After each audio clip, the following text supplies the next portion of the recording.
এই দুনিয়ার পুরো জীবনটা এটা হচ্ছে লালসাময় একটা জীবন, লোভ, মরিচিকা, মায়াজাল।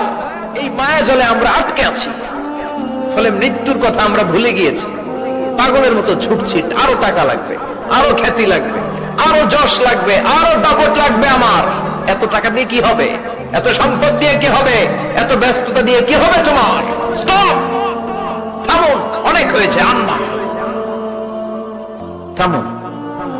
Take a rest, take a breath and think about death. Think that you have to go back to your Lord.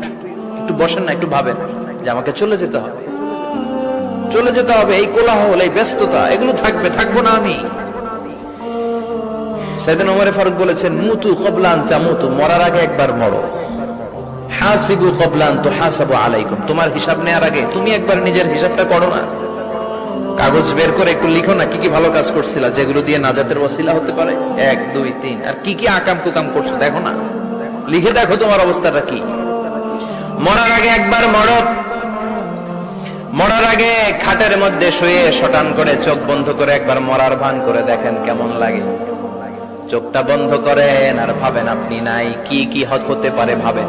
আপনার ছেলে মেয়েরা কান্না জুড়ে দিবে, আপনার প্রাণের স্ত্রী বিলাপ শুরু করে দিবে, বন্ধু বান্ধবের চিৎকার আর মাতম, স্থানীয় এলাকার মসজিদে ঘোষণা, অমুক এলাকার নিবাসী অমুক ভাই অমুকের ছেলে অমুক দুনিয়ায় নাই।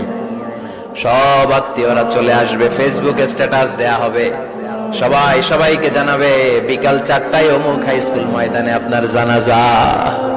ছুটে আসবে, সবাই ছুটে আসবে আপনাকে শেষ বিদায় দিতে, গুড বাই জানানোর জন্য, আল ওয়াদা, বিদায় জানাতে আসবে সবাই। 4 তাকবীর দিয়ে আপনার জানাজা হবে, অশ্রুসিক্ত জানাজায় আপনার বিদায় হবে। কাঠের খাটিয়ার মধ্যে করে কাঁধে তুলে আপনারে কবরে নেওয়া হবে। আগে থেকে খুঁড়ে রাখা কবরটার মধ্যে আপনারে বিছিয়ে দেয়া হবে। বাঁশের কচি দিয়ে তার উপরে মাটির চাপা দিয়ে সব চলে যাবে। ভাবেন না একবার চোখ বন্ধ করে, this is the circle of life, this is the nature of life. এটা সবার হবে, আমার হবে, আপনার হবে।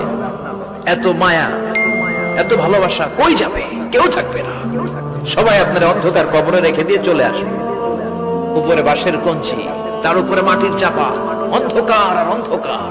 এই অন্ধকার যেন শেষ হতে চায় না, শুধুই অন্ধকার, ঠিক কিনা? এজন্য আমাদের চলে যেতে হবে।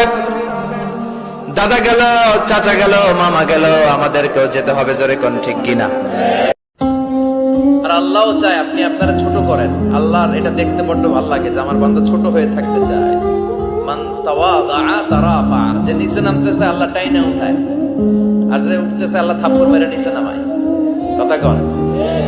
মুসা আলাইহিস সালাম, সহিহ বুখারীর বর্ণনা, বনি ইসরাইলের লোকদের মাঝে ওয়াজ করতেছিলেন, নসিহত করছিলেন। তো একজন দাঁড়িয়ে বলল, ইয়া নবী আল্লাহ মুসা, মান আ'লামুন নাস ফিল আরদ, হে মুসা নবী, জানতে বড় মনে চায় বর্তমান পৃথিবীর সবচেয়ে বড় জ্ঞানী কে? মুসা আলাইহিস সালাম কয় আমি। মুসা আলাইহিস সালাম কি বললেন? আনা। আসলে কথাটা ঠিক। আল্লাহ যখন যে নবীকে পৃথিবীতে পাঠায় তখন তাকে সবচেয়ে বেশি জ্ঞান দিয়ে পাঠায়, সেই হিসেবে ঠিকই উনি সবচেয়ে জ্ঞানী। কিন্তু উনি এইভাবে নিজেকে সবচেয়ে বড় জ্ঞানী বলে দিবে, এটা আল্লাহর পছন্দ হয় না। আল্লাহ চেয়েছিলেন মুসা আলাইহিস সালাম যেন বলে আল্লাহু আ'লাম, আল্লাহই জ্ঞানী।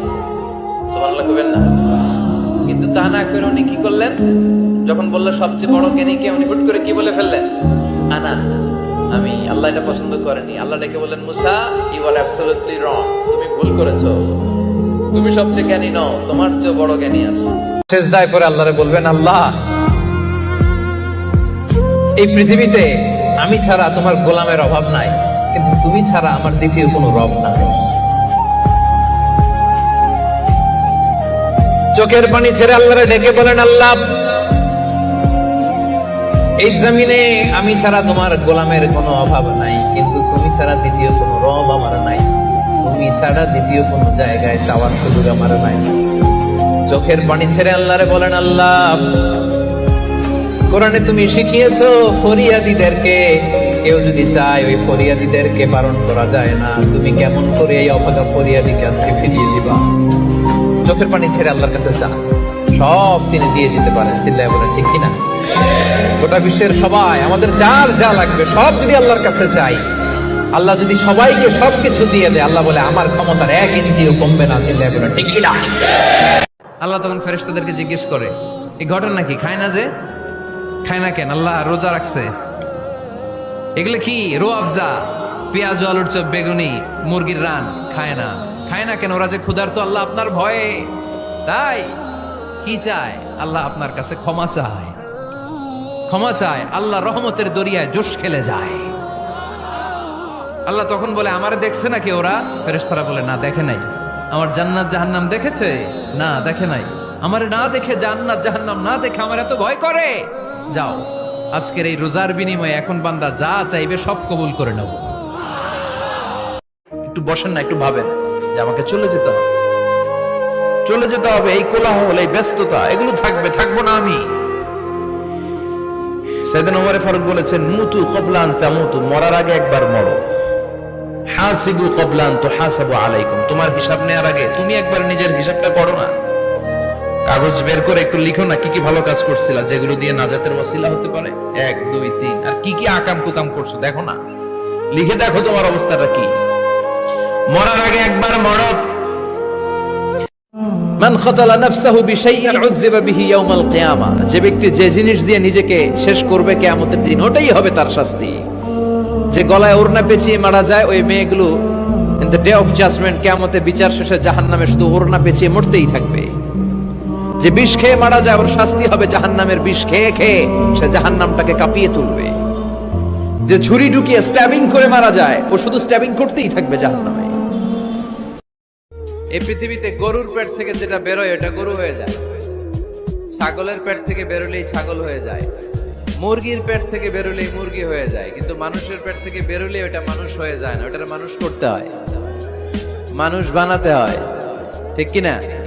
খালি চোখে আপনি যা দেখেন সব কিন্তু মানুষ না, এগুলো জনসংখ্যা। এগুলো কি? বাড়ছে জনসংখ্যা, কমছে মানুষ। একজন রাস্তা ছিলেন না, আপনি রাস্তায় দাঁড়িয়ে রাস্তা দেখিয়ে দিলেন, এটা ইবাদত। একজন অসুস্থ, আপনি তাকে ঋণ দিলেন, এটা ইবাদত। একজন মুমূর্ষু ব্যক্তিকে বাঁচানোর জন্য রক্তের দরকার, আপনি রক্ত দিলেন, এটাও ইবাদত। প্রাণীর প্রতি আপনি দয়া করলেন, এটা ইবাদত।